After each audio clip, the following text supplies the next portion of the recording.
This is a spillover from my college show. We used to do a radio show in college called Grown Man Radio, and when I started doing the podcast, I just kept it. But this is my new logo for my golf related. You just froze. Uh-oh. Okay, now you're back. You're unfreezing a little. Are you running off of my internet connection is unstable, it says. Okay, well, I'm not sure what I can do about that. All right, let's just try to go live on Facebook here and we'll jump into it.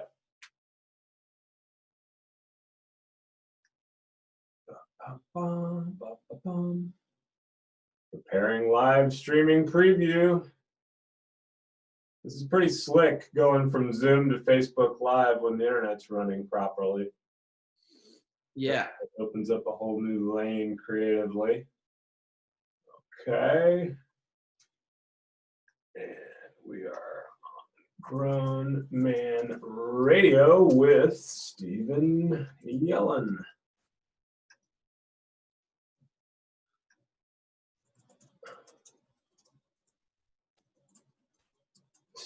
Yellin of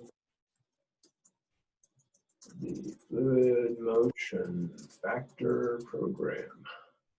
Boom, going live.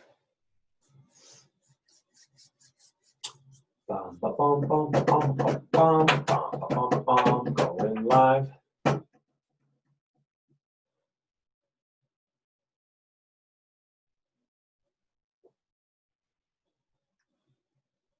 All right, boom, there we go.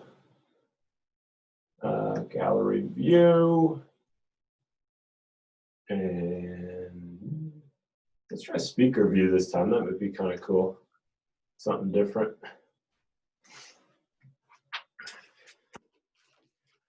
Hey everybody, welcome to Grown Man Radio. My name's Clay, and today I've got a good friend of mine rejoining us on the program, Stephen Yellin. He's the creator of the Fluid Motion Factor program, which is a program I stumbled into on my mini tour journey when I was searching for a little bit of something. I was, chasing my tail, trying to swing better, to play better, and a friend of mine, Landon Michelson, said, hey man, I've been where you're at before. I've seen and experienced all the same things you have, like where you're out there trying to take lessons I just got to create a more infallible swing. If I can create a perfect swing, then I will, be a good professional golfer. But unfortunately, that's just not the way to do it. What you're missing is the mental skill to allow your body to do what it wants to do, but we just get in our own way. So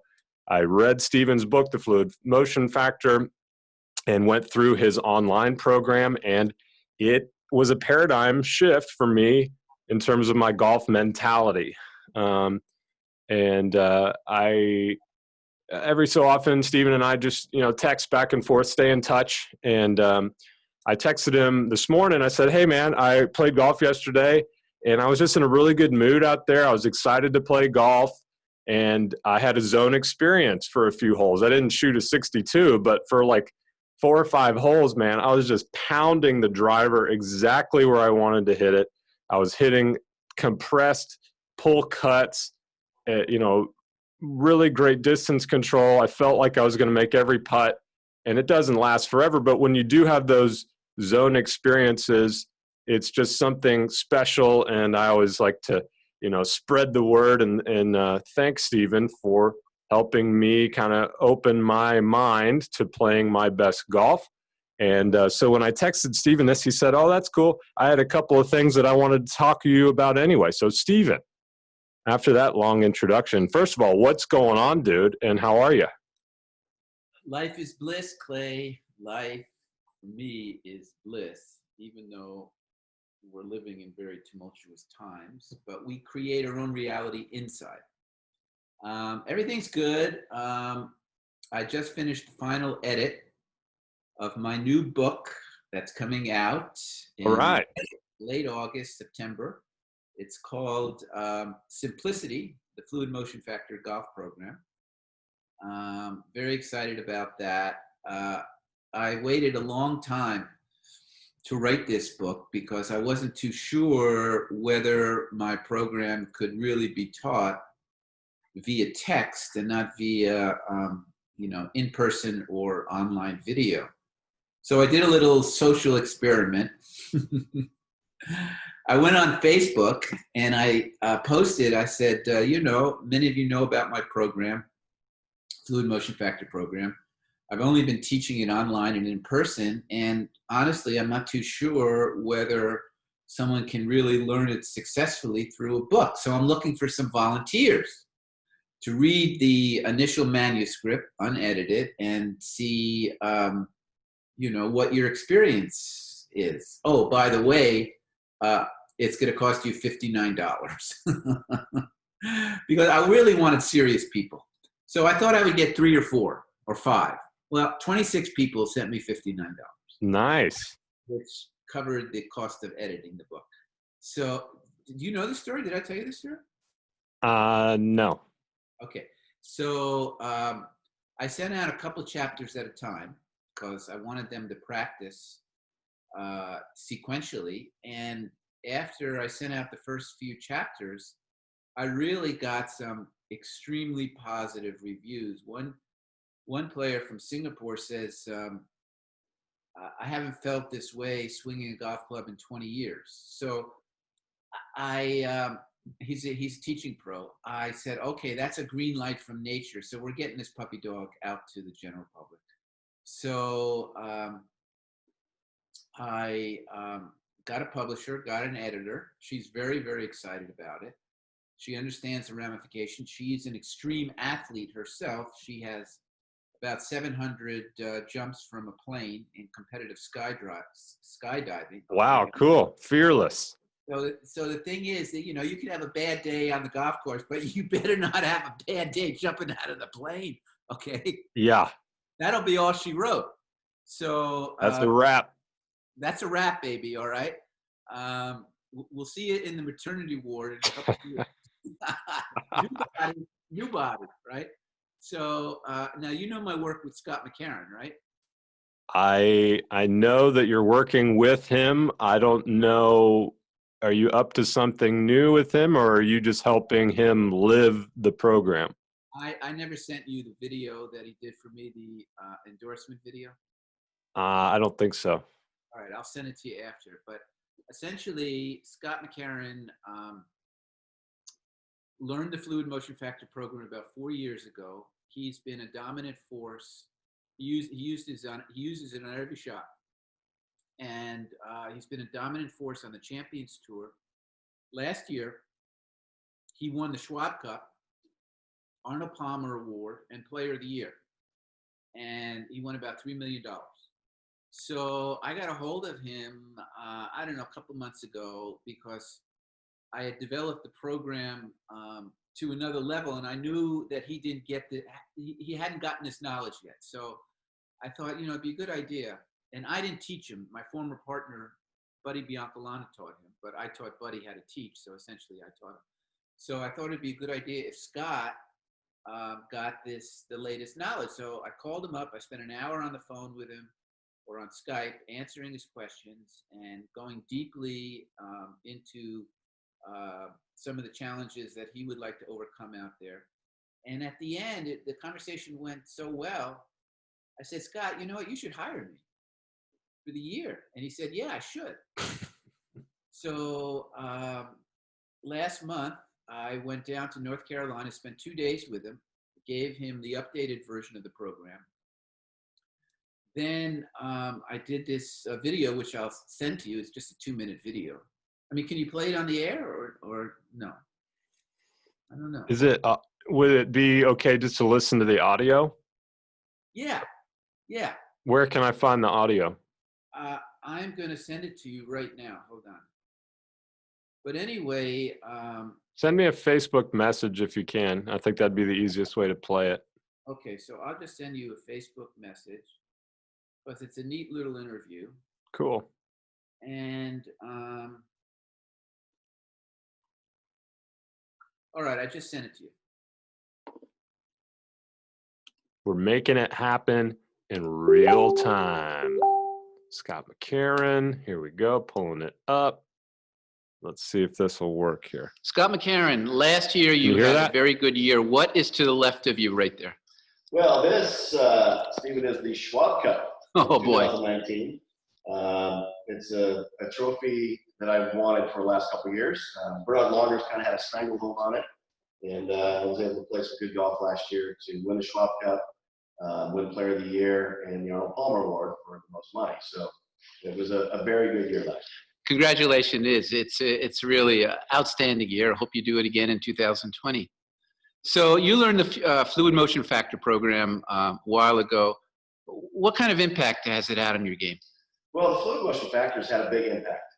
It's really taught me about, one, quieting my mind when I'm over the shot, having a wholeness, having acceptance, because a lot of times we're out there, we're hitting shots, and you might not be real comfortable before you hit it. How are you going to pull the trigger? What are you thinking about during your swing? And the fluid motion factor really teaches you and gives you tools to be able to swing with a fluid motion, meaning no thoughts, just letting it go. And so when I'm playing well and things are going well, my mind is pretty much blank. There's just like this very time kind of almost slows down. I see the target, I feel the swing, but then that's about it. There's really not much else going on. And I almost don't even remember kind of swinging. It just kind of happens. When it's not going well, I'm thinking about 5 different things in my setup or more on the downswing. And when you do that, you never play well. The bigger muscles take over and you're done. So this fluid motion factor program really teaches you how to get in that sort of zone, that fluid motion, because we all want to just swing freely. Now, it's not going to guarantee that you're going to play great golf. You still have to manage yourself around the golf course. You have to pick the right club, judge the distance, wind, all those things. But if you can swing freely most of the time, you're going to play better golf. Thanks, Scott. Really appreciate it. Best of luck in 2020. Thanks. It's a pretty good endorsement. No, it's so true. I mean, I can definitely identify with his experience. Obviously, I'm nowhere near the same level of competitiveness and achievement within the game of golf, but he's saying all the things that I say about the program and why I try to teach it to other people, because it is so liberating and it allows you to get out of the rut of trying to swing better, to play better. You chase your tail doing that. You can't create a perfect swing. Even if you can't consistently have a perfect swing. And you see these guys on tour that, I mean, their swings are technically perfect, but then they can still shoot a 76 on a bad day. So it's not about creating a perfect swing. It's about creating as close to a perfect mindset as possible. Yeah, and here's the thing, okay? And Scott McCarron, by the way, is just a world-class guy. What's he like? I mean, he seems like kind of a goober. I like it. He's a fly fisherman, okay? Let's kick back. Let's have a few Michelobes, all right? No ostentatious air about him at all. He's just a really well-balanced, humble, kind, compassionate human being, okay? And he deserves all the success that he's having. And, I have a quote that he gave me for the book. He said that many people come up to me and ask me, now you only won 3 times on the PGA Tour. You've won 11 times on the Champions Tour. What has been the difference? And he says, fluid motion factor program, Stephen Yellin. That's a nice endorsement. That's a pretty good endorsement, right? So anyway, I'll tell you an interesting story. Casey Martin. You know the name Casey Martin? No, and I'm embarrassed to say, like, in terms of, I'm not a golf nerd. Like, I love to play golf, but there's a lot about the game that I don't follow, and I kind of don't like that about myself. But at the same time, I'm being honest, I don't really follow the story of the game as much as I should. So who is Casey Martin again? He was the guy who went to court with the PGA about riding in a cart. Okay, gotcha. I heard about that. Yeah, so he's the golf coach at University of Oregon now, the men's coach. And he got a hold of the Fluid Motion Factor book. And there's a reason why I'm telling you this story. He got a hold of the Fluid Motion Factor book, read it. It helped his game out right away. So he called a leading golf instructor, one of the top pros in the country. I won't mention his name.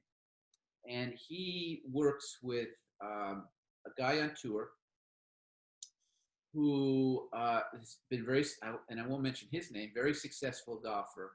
He's won $22 million over his career. And he really had a problem with this guy, in that his numbers on TrackMan were just off the chart on the range and in the teaching studio. And he would go to the course, and that swing was nowhere to be found. He's missed like 7, 8, 9. In fact, he just missed the cut this week in a row. And he couldn't understand it. So he called me up because Casey told him about me. And I got the player on the phone too. We had a 3-way talk. And I explained, he read the book. I explained again what was going on, that there's nothing wrong with your swing. In fact, muscle memory can't break down. What breaks down is the ability to access it. And there's a certain process in the mind. And it's called the fluid motion factor. So you got a guy like this, who's literally costing himself hundreds of thousands of dollars every week, if not $1 million if he wins. And he doesn't have, this is all the PGA pros, they're in and out of this all the time. He doesn't have the knowledge, or he doesn't have the technique, or he hasn't figured it out, one of the two, to take his, this is a PGA professional, okay, to take his range swing to the course. Now, when you said, I don't know, about 4 or 5 minutes ago, it's all about the mental aspect or whatever. I'd like to correct that, if I may, all right? Because when people think of mental, they think sports psychology, attitude, emotions, belief in yourself. This is not a mental program. This is a neurophysiological program. This is science. So for sure, my program is a mental training program, but it has nothing to do with mental as it's commonly understood at all, zero. Because I don't care what you do in between swings, there's only one thing that I'm concerned about, is what processes you're accessing in that 1.5 seconds it takes to generate a golf swing. So it's almost like a new field. It's not like I'm a mental coach, I'm a fluid motion coach kind of thing. And of course, it'll take a while for that to creep into the lexicon of golf, but it will, because it's really, in my opinion, and in other people's opinions, it's really the next level of instruction. It's not has to do with equipment or dissecting the swing again into 1,000 parts. It's what has to happen in your little brain physiology to access your best swing. End of statement. Stop. And that how to do that is not Stephen Yellin's program. It's nature's program. There's prefrontal cortex, motor system, the whole thing. So anyway, it's a great thrill for me to work with a guy personally now, like Scott McCarron. And I think once 1 or 2 guys on the PGA Tour pick this up and the results start to come in, I have a feeling, hopefully, that my schedule will fill up a little bit more. No, I have no doubt that it will. And, having him out there evangelizing for you, and just people got to try it. It's something that you got to try for yourself. And I was attracted to the Fluid Motion Factor program just because of what you made a clear delineation. This isn't woo-woo, positive vibes stuff. I mean, there's positive vibes behind it, but there's real science behind what's going on when you experience wholeness. And this is a systematic approach to fostering a state of abstraction and recognizing wholeness and utilizing wholeness on the golf course. And Yes. it's difficult to see. My big question, Stephen, is like, so this is the truth, right? This is the way to do it. This is how you play golf. How do I, as a golf instructor, reach the person that's on the range with the 17 alignment sticks and they're on TrackMan and Swing Catalyst and they're like, I gotta flat load my feet so I can snap load my power package. And I'm like, no, dude, your swing's already fine. Just like relax. Let me show you this fluid motion factor thing. They're like, whatever, hippie. I don't want to listen to that stupid stuff. I need to just dig it out of the dirt. I mean, there's something to be said for like building skills, but how do we crack that egg? You know, there's two ways you're going to crack the egg. Okay. The first, and hopefully sooner rather than later, is they hear about it on TV. Because that gives it legitimacy. Exactly. Okay. Now, once you have the legitimacy, all you have to do is give them the experience. Okay. You cannot convince them. My suggestion is you never try to convince anybody that this is a better way. It doesn't work like that because they have been so entrenched, and they are so entrenched in their mindset from the first day they appeared on the planet. Well, that may be a little bit of an exaggeration. Okay? let's say the first day they picked up the club, that and of course a beginning golfer has to learn mechanics. Okay, so you know, you have to, it's not going to come down from the sky, but there is a way to teach mechanics and still keep the brain physiology working in a very powerful way. It's a very subtle thing, and it's in my book, very specific how to do that. But there comes a point in time in a golfer's career, and sooner than later, when their swing is done. They're living in some kind of la-la land, okay? Thinking that, you know, it's that if only I can get the club here, if only I can get the club here, if only I can be like this at impact. I mean, they are chasing a well mapped out path to a black hole. A well mapped out path to a black hole. And what does a black hole do, Clayton? Well, you and I both know what a black hole does. It sucks you in and doesn't let anything out, okay? You are immersed in darkness. But you know, when I talk about this, you know, sort of half-heartedly but seriously in the book, you know, chasing that rainbow, and there's the pot of gold at the end of the rainbow. And you know, the title of the chapter in my book on that is called Swing Prison. And essentially they're in swing prison. Now, what I have found, and hopefully you have had these kinds of experiences in your teaching, is that it's not difficult to give someone a really full-blown taste of what freedom feels like in a golf swing. You know, I'll tell you a story. The golf coach at the University of Washington, Mary Lou Moeffler, somehow she heard about my program.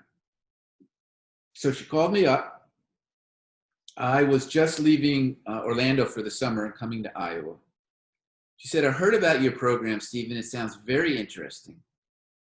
How can I learn more? I said, Mary Lou, well, you can go through the video online program if you want. She said, great. Send them to me. Sent me her money. A week later, she calls me up. By this time, I'm in Iowa. And she says, Stephen, I have to come out and see you. I have never heard anything like this before. I said, Mary Lou, get on that plane in Seattle and land in Des Moines and come and see me, all right? So she comes out to see me.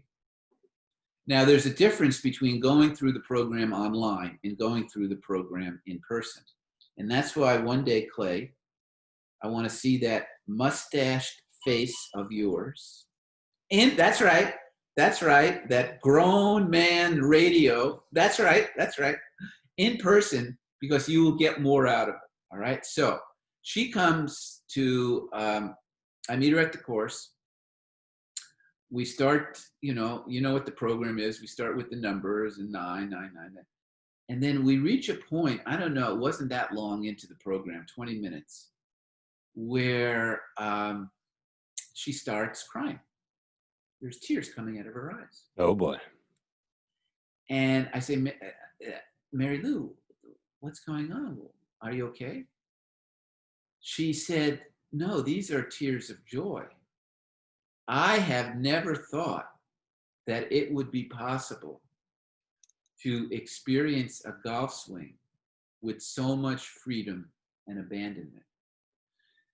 And it's a spiritual feeling. It's a very, as you know, that, you experienced it, yesterday or today or yesterday, that it's a feeling of going beyond boundaries, transcending boundaries, where you have very strict boundaries and all of a sudden you're not a prisoner of them anymore.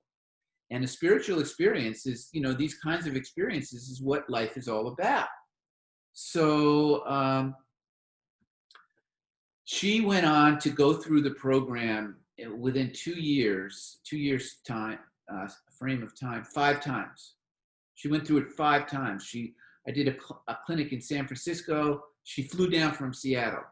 Then I flew out to Seattle to work with her team. Then she flew to Ledbetter's with her team. They went through the program well. In 2016, they were the national champions. The team had gone through the program twice. And that, that's the match against Stanford where they were holing out from the fairway, from the bunker. I mean, it was ridiculous kind of thing. So that's the Mary Lou story about getting out of swing prison. Now, unfortunately, whoever's listening to this, what do we call it? A podcast, a Facebook? How many people are there? Is there anybody listening? Is there anybody out there listening? Is there anybody out there watching the show? Let's look. I've got. That's the Mary Lou now I'm story. I'm gonna get the feedback here. I gotta mute that. Nope. Okay, so it's me and you, Clay. I thought it's fine. That's fine. You get the views on the reshare when you chop it up. People's attention span, they can't go for hours, but if you find the spicy little nougats and then you post those, that's what pushes the button. So anyway, these golfers, and correct me if I'm wrong, 90%, 95% are in swing prison, okay? Yeah, it's impossibly easy. If you got it, it would be obvious. Like when you understand the tenets of your program, you got it. It's like you got it for life, in my opinion. Once you understand it, you got it. And it's easy to tell when somebody ain't got it, especially when I'm out caddying. I'm like, oh boy, this is a train wreck just from this guy's body language. I know where this ball's going. This is going straight in the trash. Right. So, this is hopefully more than a breath of fresh air. Hopefully it will have a huge impact in the golfing kingdom. I certainly am ready for it. I think the program is at a very, very high level. I always say, oh, I'm done with the program. And then all of a sudden something comes up and I'm not so done. Okay. So I came up with a few things, and that's why I texted you, and I'm just curious if you would be interested in hearing about that. Oh yeah, I don't feel as though my journey is done I feel like I can get better. I feel like I get it, but I can still get better. So I'm excited to hear what you got for me. All right, so let's tee it up. Okay. I love these tees, these plastic tees. Oh, those are terrible. Those get caught in mowers and they ruin mowers. No. I never lose my tee. All right. I've had this tee for 13 years. No way. Okay, Mo Norman. You're right. No way. Okay.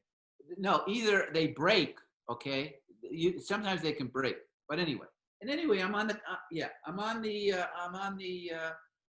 tee. They don't really mow the tee, do they? Well, I guess they do. Yeah. Okay. All right. So ultimately, in the final analysis, the experience of time controls the muscles. Time controls the muscles. Time controls the muscles. There are two ways to experience time. One is in real time, where you're actually witnessing the swing unfold physically as it's unfolding. Boom, boom, boom. You're here, then you're here, then you're here, then you're here, then you're here.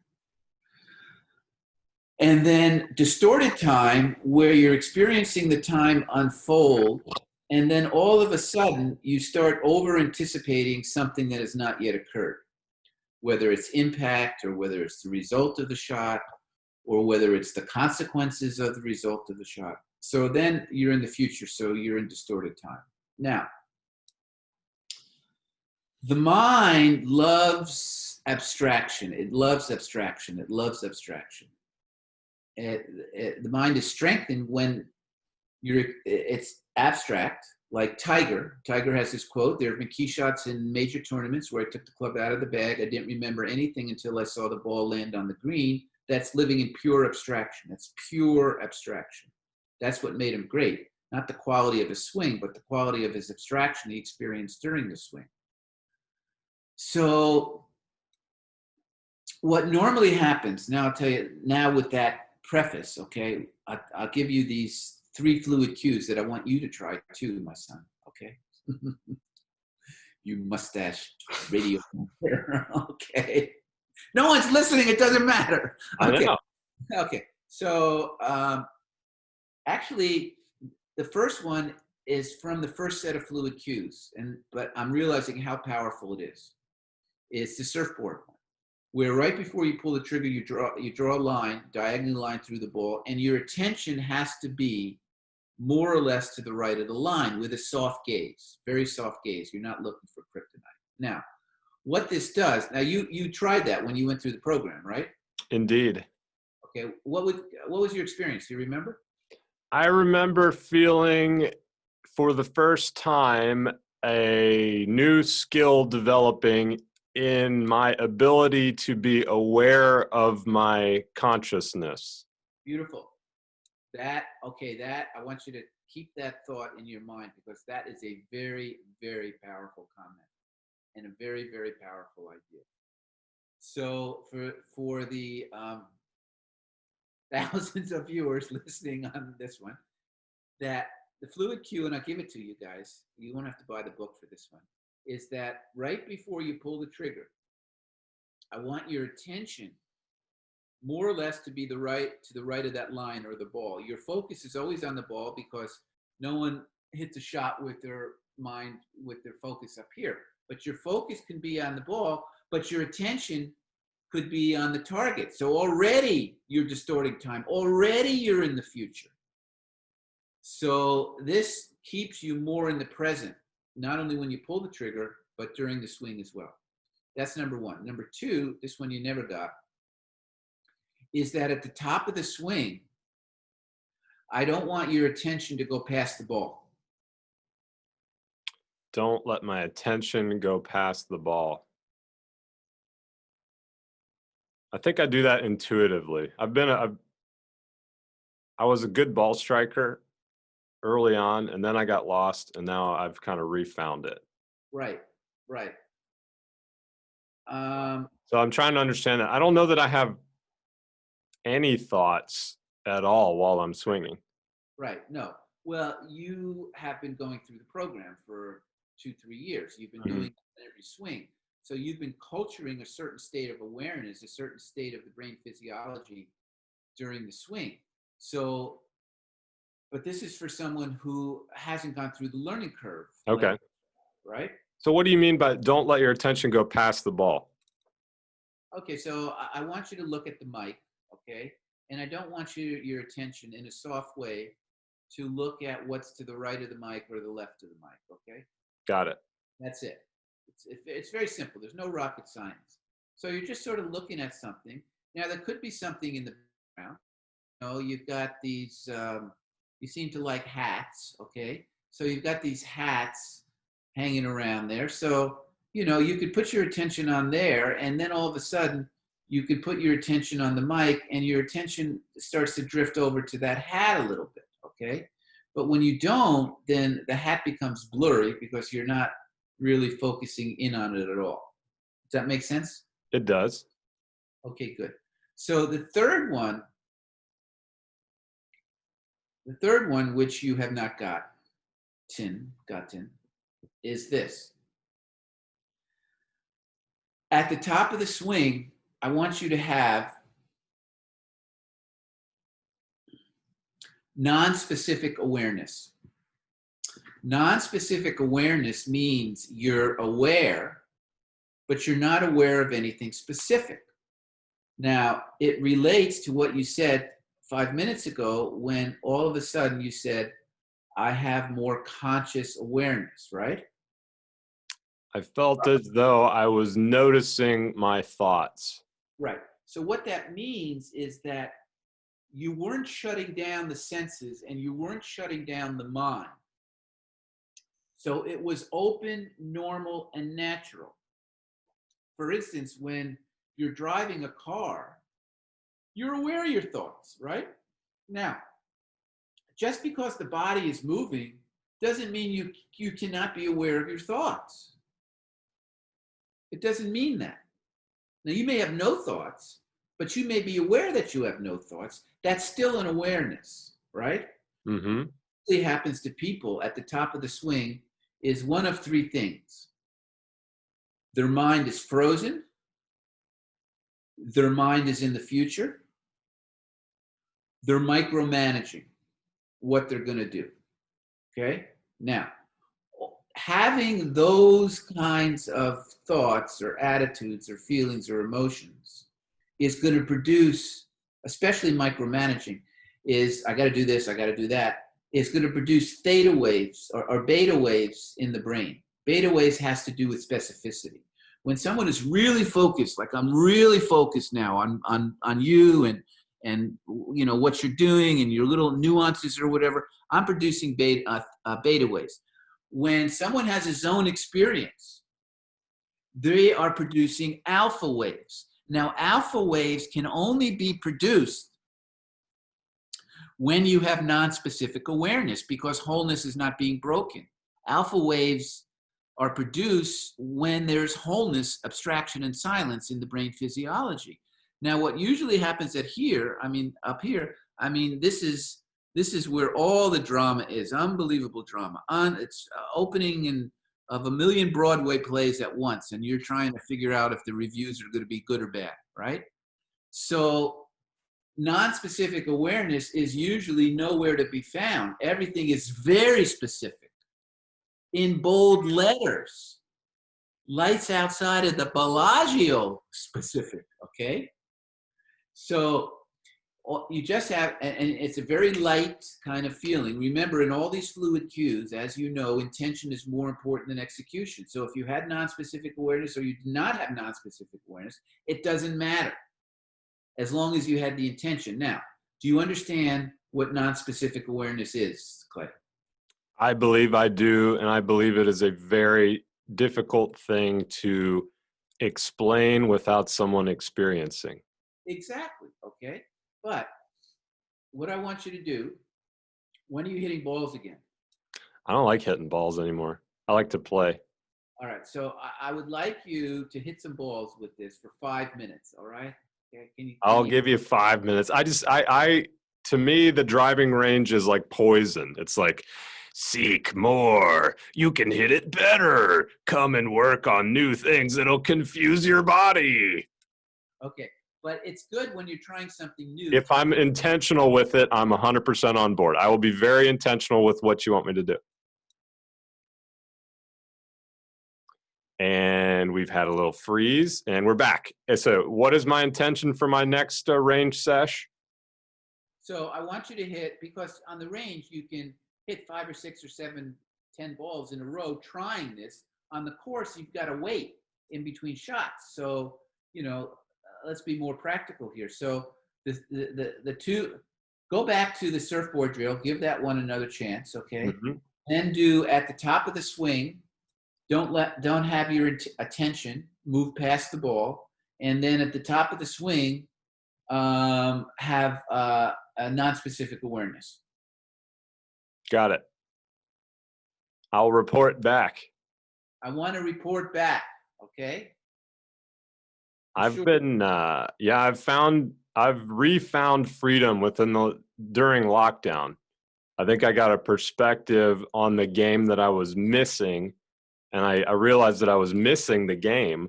So when I have opportunities to play, I cherish it more. And I think I've got this just grateful attitude just to be out there. And it just so happens that this grateful mindset is leading to some unbelievable golf shots. It's fun. Yeah, you know what? When you're out of prison, mental prison, swing prison, and you're allowing the body to do what it wants to do, the inner genius of the mind-body connection starts to show up more and more. And the body, what I have found over the years is that the body starts to default to these incredible, simple, and powerful positions during the swing, and you're not even aware of what the heck's going on. Okay? You're not aware. Scott McCarron said it in his thing. He's like, yeah, I just sort of forgot that I swung. Yeah, exactly. Exactly. So I'm very curious. You're going to be one of my my guinea pigs. I hope you don't mind. No, what I'll do is I'll have my little mic on and I'll go out there and I'll take people inside my mind as best I can explain of my inner experience while doing your drills. Okay, good, good. And, you know, and then maybe we'll reconvene at another time and talk about it, you know, online. But I want you to get in touch with me right away, you know, regardless of that, after you have the experience. So when are you gonna be hitting balls? Tuesdays are my golf days. Tuesday afternoons. So I'm doing this pros versus Joes thing right now to sort of like tangentially teach fluid motion factor, because I'm sort of putting on the show and doing the whole da na na na na na na na na, but also hitting badass golf shots, and people are hopefully like, "Whoa, who's this guy? How's he hitting the ball?" Because I call my shots, so I'm like, "All right, this is gonna be a low cut." There you go. There's one. I had a good example on two. We were playing a one club challenge. It was a par five, reachable par five. I decided to hit driver off the tee. So I hit driver, 320 yards right down the middle. Now all of a sudden I got 200 yards to the flag stick.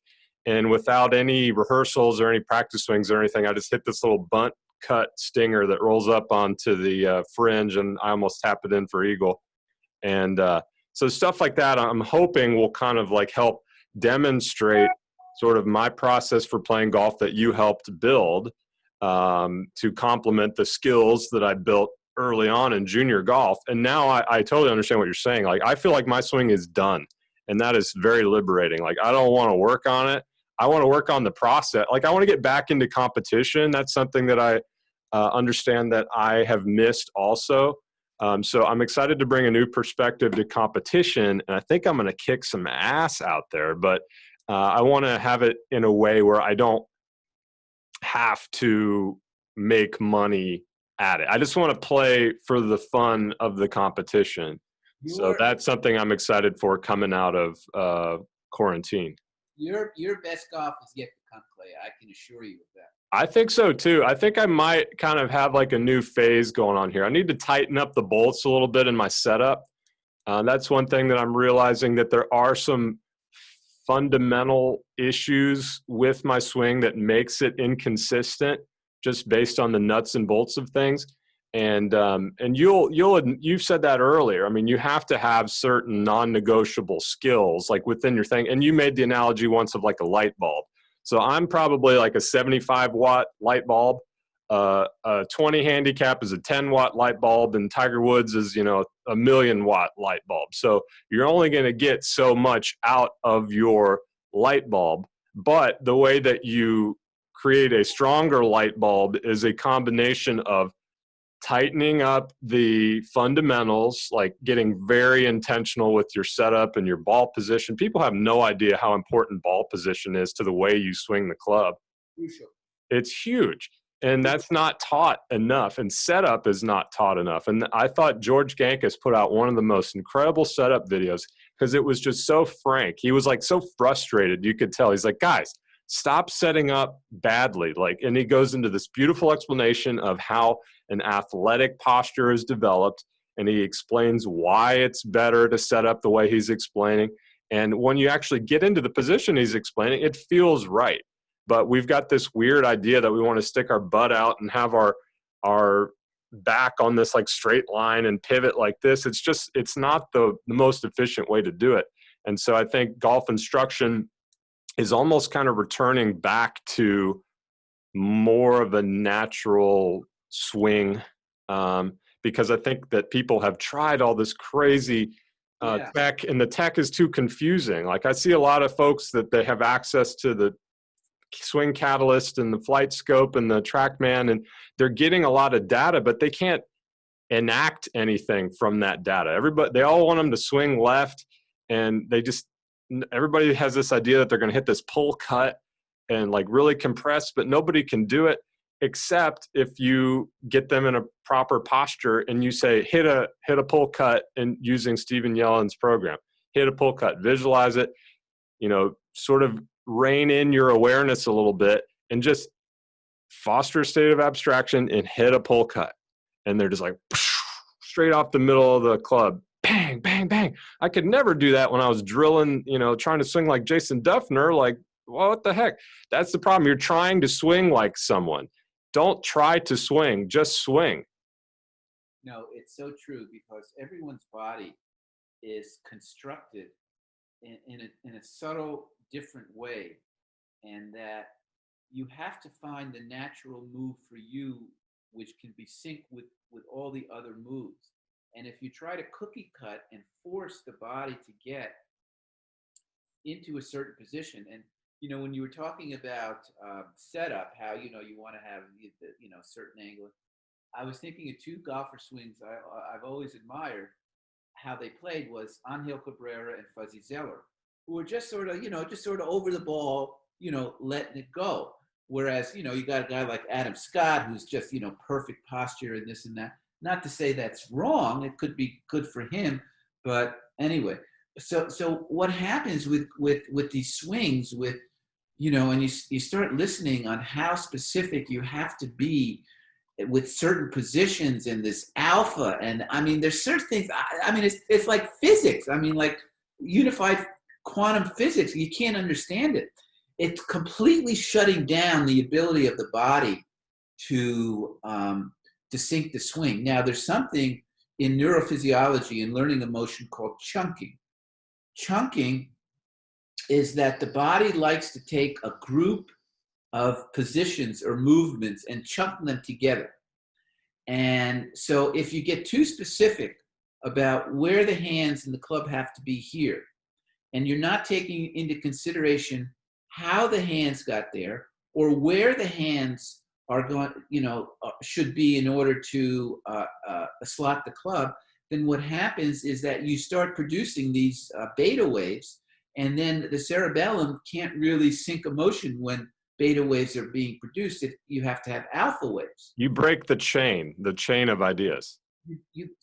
Chunking. So you want to chunk. So when someone says you have to be here, you have to be here, you have to be here, as soon as they say you have to, already there's the danger warning signs are being blasted out, kind of thing. Because and I say in the book, and I say it very strongly in the book, and I'll say it strongly here, that unless a teacher or a player can answer one fundamental question, they will always be searching, and usually in the wrong places. And the question is very simple. How is fluid motion produced, and why does it break down? Everything you do on the range, on the course, on the putting green, needs to be connected to that. Because if you get disconnected, then you're weakening the system that actually produces a swing. You're weakening the brain physiology. So my whole program, this whole book, anything I ever say ever to anybody about golf or any sport will always be directly connected to that. Because if you break that connection, you are in very turbulent, dangerous waters.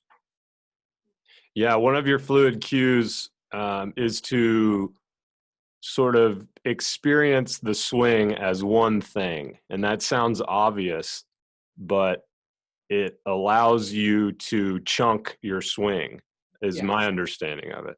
No, actually, the fluid cue is that you set one throughout the swing. which means that at any point in time, if you drop the club during the swing, you would feel more or less the same.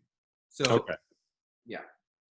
I sort of I forgot the mechanism to which I was able to achieve that feel. But that's something that I realize in hindsight I was doing instinctively when I was a good natural ball striker before I lost it. Because I would swing and just try to hit it as hard as I can. And I would just right down the middle. I mean, and then I started to try to get fancy with it and get on all the technology and try to, gain 10 yards or whatever. And I spent like 3 years and lots of money, basically wasting a bunch of time in competitive golf. It wasn't a waste of time. I got context and I got experiences from that will now pave into my next chapter of competitive golf, which I do agree. I think I'm going to play my best golf because I'm equipped with tools to do so. No, your best golf is yet to come, Clay. Okay, I know it. You're gonna surprise a lot of people, and they're gonna say, "Where the heck did this guy come from?" Okay? Yeah, that's my hope. Hopefully, I can do like sort of an entertainment version of competitive golf. That would be to play and shoot good scores while doing the yada da da da da da da da. That's not really been done before. I mean, Lee Trevino did that. He was the yada da da da da da da guy, and I want to be that guy. Well, anyone who has a radio show where Smokey the Bear is to his left, okay, then in some kind of outfit with I don't know what's the cone on his head that says L. Or Oh, that's the circus bear. That's Alan Watts's circus bear. Oh, okay, yeah, Alan Watts. I read all his books in college. Okay, So, let's wrap this puppy dog. Can we zoom out real quick away from golf? You said something interesting. You're saying that time is what moves the muscle. So can I ask you, as a man that is a fan of physics, and what is time? Time is a human construct. It really doesn't exist. Is time motion? Is that a good way to explain it? No, really, there is no time. In the ultimate, if you file down to the unified field, which is the source of all of creation, there is no time. And people have this experience of timelessness. So the experience of time, the way I understand it, is we have just quantified something that really is unquantifiable. In its ultimate state, is unquantifiable. At what time did we do that? I've heard some theory that was sort of during the Industrial Revolution, that we started putting like bell towers up and stuff like that to tell the townsfolk, it's now 12 o'clock, go to lunch. No, that's a whole nother, we're talking apples and oranges here. Okay. Yeah, that's a whole nother issue. Okay, so time itself is a construct, and it's never not now. It's never not now.